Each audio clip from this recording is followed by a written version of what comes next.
നമസ്കാരം. Raf talks ഫുട്ബോളിലേക്ക് ഏവർക്കും സ്വാഗതം. ഇന്നലെ യുവേഫ നാഷൻസ് ലീഗിൽ ഒരു കിടിലൻ പോരാട്ടമായിരുന്നു അരങ്ങേറിയിരുന്നത്. കരുത്തരായ ജർമ്മനിയും നെതർലാൻഡ്സും തമ്മിലായിരുന്നു ഏറ്റുമുട്ടിയിരുന്നത്. രണ്ട് ടീമുകളും സമനില പാലിക്കുകയാണ് ചെയ്തിട്ടുള്ളത്. 2 ഗോളുകൾ വീതം നേടിക്കൊണ്ടാണ് മത്സരം സമനിലയിൽ പിരിഞ്ഞിട്ടുള്ളത്.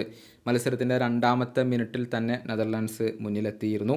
റൈൻഡേഴ്സ് ആയിരുന്നു അവർക്ക് വേണ്ടി ഗോൾ നേടിയിരുന്നത്. ഗ്രാവൻബെർഷിൻ്റെ അസിസ്റ്റിൽ നിന്നായിരുന്നു നെതർലാൻഡ്സിന് വേണ്ടി റൈൻഡേഴ്സ് ഈ ഒരു ലീഡ് സ്വന്തമാക്കിയിരുന്നത്.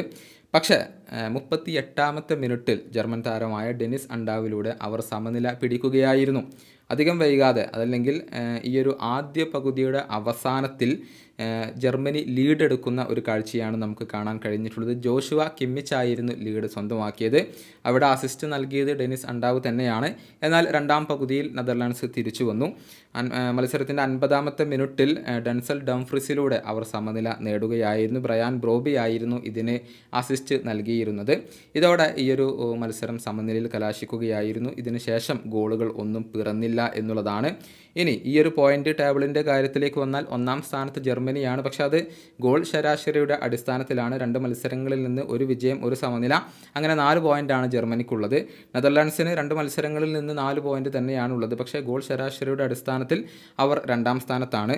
ബോസ്നിയ 3ാം സ്ഥാനത്തും ഹംഗറി 4ാം സ്ഥാനത്തുമാണ് ഇപ്പോൾ ഫിനിഷ് ചെയ്തിരിക്കുന്നത്. ആ ഒരു സ്ഥാനങ്ങളിലാണ് അവരിപ്പോൾ ഉള്ളത്. ആദ്യ മത്സരത്തിൽ ഹംഗറിയെ എതിരില്ലാത്ത 5 ഗോളുകൾക്ക് ജർമ്മനി പരാജയപ്പെടുത്തിയിരുന്നു. അതേസമയം നെതർലാൻഡ്സിൻ്റെ കാര്യത്തിലേക്ക് വരുമ്പോൾ ബോസ്നിയയെ 2-നെതിരെ 5 ഗോളുകൾക്കായിരുന്നു നെതർലാൻഡ്സ് പരാജയപ്പെടുത്തിയിരുന്നത്. ഇനിയിപ്പോൾ ജർമ്മനി അടുത്ത ഇൻ്റർനാഷണൽ ബ്രേക്കിൽ 2 നാഷൻസ് ലീഗ് മത്സരങ്ങൾ തന്നെയാണ് കളിക്കുക. ബോസ്നിയയും അതുപോലെ തന്നെ നെതർലാൻഡ്സുമാണ് അവരുടെ എതിരാളികൾ.